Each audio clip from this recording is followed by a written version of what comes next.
Welcome to the Box Score Sports Podcast.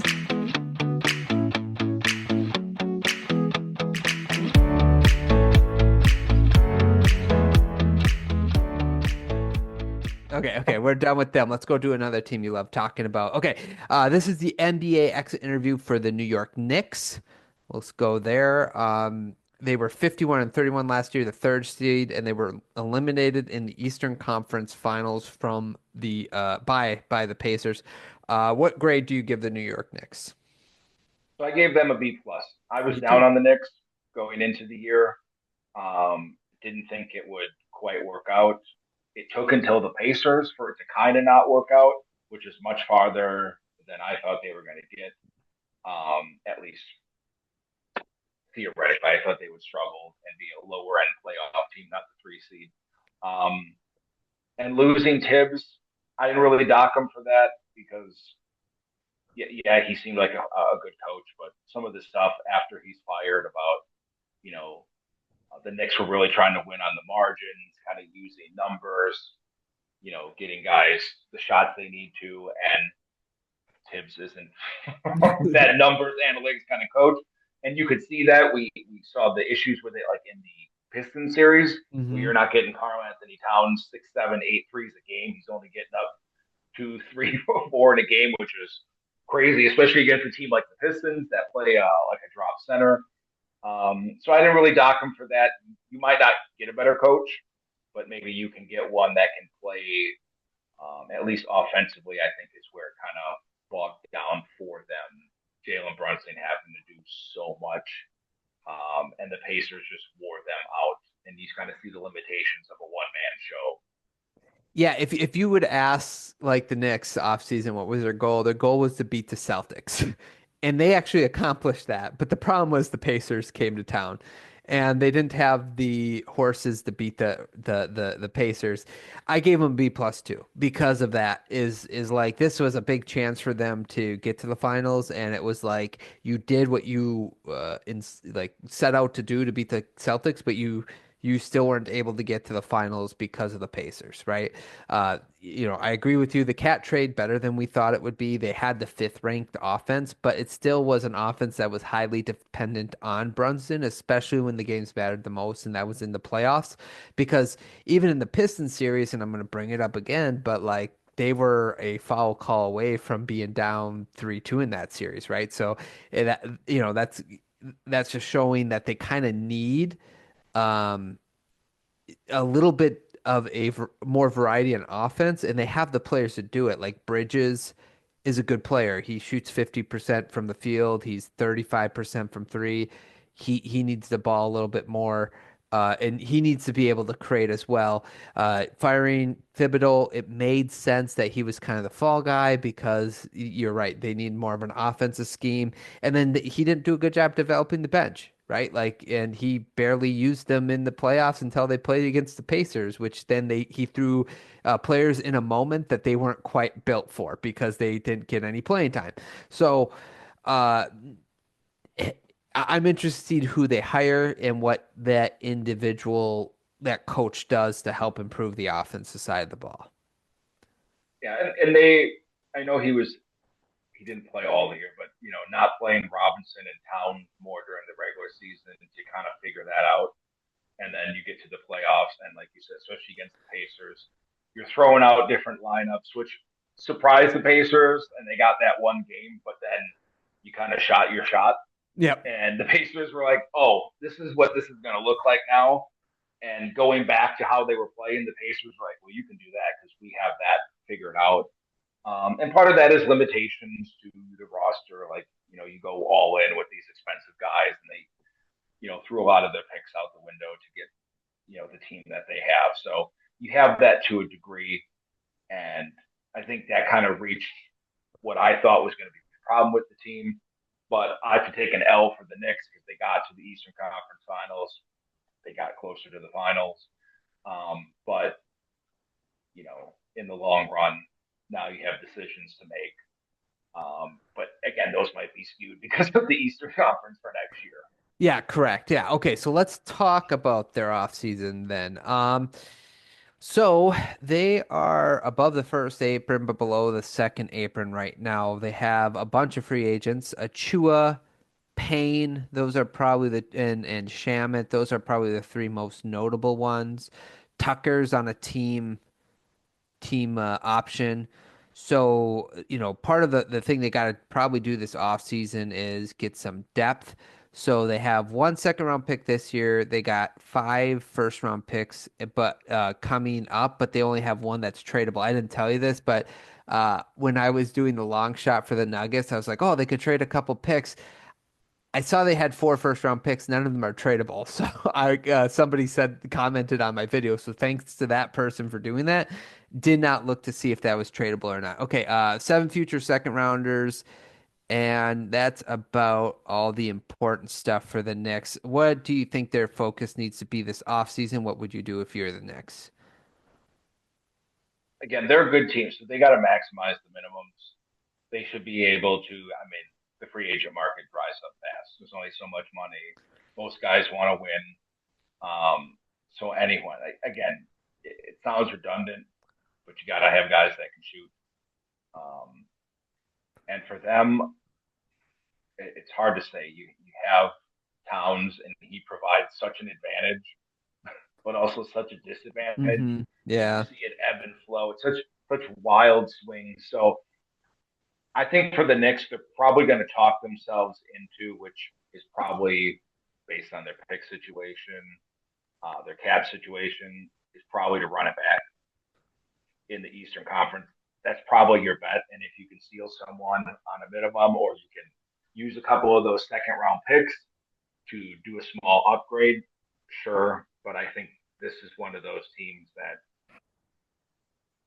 I'm probably going to say this, and then we're going to get another tonight. I think this is going to be one of the more boring teams of the offseason because they either have to swing big, but I don't know what that is, or they just stand put and be like, look, the Pacers went down. They were probably the hardest team for us to beat. The other teams in the East, maybe they don't scare us that much Breaking on X, Sham says the New York Knicks trade. No, I'm just kidding. I'm just kidding. No, yeah, you're absolutely. I mean, you're right. I would kind of stay pat and work on my depth and get some minimum contracts. They do have yeah, the tax mid level, which is only 5 million and a veteran minimum. So, we'll see what they do. They could trade, like, just like you said, future picks, some second round picks or whatever, and maybe get like, I know he's not a player, but I wonder like if they could, I don't know, maybe not. That's a dumb trade. Never mind. But my point is they just got to get some players that they know can play, add some depth, save your starters' legs a little bit, get some sort of better offensive scheme. They already have the defense, kind of. Obviously they got to still figure out a little bit of how to handle when Towns and Brunson's are on the court together. But I think overall running it back and just getting some improvements along the bench, I think would be just good enough for the Knicks this offseason. anymore. You pretty much have to take the new coach approach, and hopefully he can round things on the edges and push the right buttons. Yeah, correct. Okay, you want to do a long shot still with them, even though we do not think that they are going to do a long shot. What's your long shot for I mean, the Knicks? the long shot I had that I thought the Suns turned out not was if you're just swapping Towns for Durant, Mm, the numbers are close. And if you're the Suns, you could talk yourself into, you know, a guy that can score that could maybe help you out. And if you're the Knicks, you stick with Mitchell Robinson, you bring in a backup big, maybe Clint Capella, one of those guys, Brooke Lopez, like someone who just falls through the cracks that, like, hey, I can go play a big role here on a good team. But outside of that, I don't really have a long shot left because I think Durant for me was the one that I think they kind of put out feelers for, and the Suns apparently preferred Jalen Green. okay. Yeah, no, totally agreed. Agree. I don't know why Green was more important, but okay. So I got a couple trades. My I'm just 2K trading it right now, honestly. But here's a couple. It's all centered around OG. trade OG, depth. I went for depth more than like a big name player. So I got a couple for you. KCP and Brandon Clark picks for OG. So Memphis gets their wing player they want. You add KCP and Brandon Clark in a first, at least. That's my first one. I don't think the Knicks. I don't think the Knicks would value KCP enough. I think they would view that as too big of a step back unless they could get two picks that they could, Chip move some. on, like make it a three-team deal. Okay. I sort of agree with that. I just like the idea of OG with the Memphis Grizzly, and again, just adding depth to the Knicks. Okay, how about again? I'm not a big fan of this one, but this was just another one. Like I'm thinking like OG on a different team. Uh, OG to the Spurs for Harrison Barnes and Keldon Johnson and a couple picks. Yeah, I think those for like Memphis and for the Spurs are, especially for the Spurs, good waters to walk into. Yeah, yeah. But I think the Knicks are gonna, if they were gonna move him, would have like a Desmond Bain type all in mind. And I think the teams like the Spurs, I think are seem to not really be in the wall. Like it seems like they really didn't put forth an effort for KD, and the Spurs are kind of playing silent right now. It seems like, but I don't think those are terrible trades. I just think the Knicks, if they're going to do something, are going to put like probably too high of a value on their guys. Oh, I 100% agree. And I think like for OG, you might need like you got to probably talk because he's so good defensively with them and allows them to play small. It's hard to, but like OG was the obvious one to me because he'd have kind of the most value. So you probably could get the most picks in a trade with him. But also they just traded for Towns. I don't think anybody will want them and they can't break up the guys. What school did they go to together? Kentucky? Villanova. Villanova. I knew it was one of those schools. So, okay, last one, three team. Again, just having fun on the trade machine, guys. Don't hate me. The three teams involved are the Spurs, Timberwolves, and Knicks. Okay, so the Knicks would get Harrison Barnes, bring back DiVincenzo, and Jeremy Sohan, including picks. So add picks in there. The Spurs would get Rudy Gobert, Mike Conley, and OG Anunoby. And then the Timberwolves would get De'Aaron Fox and Keldon Johnson.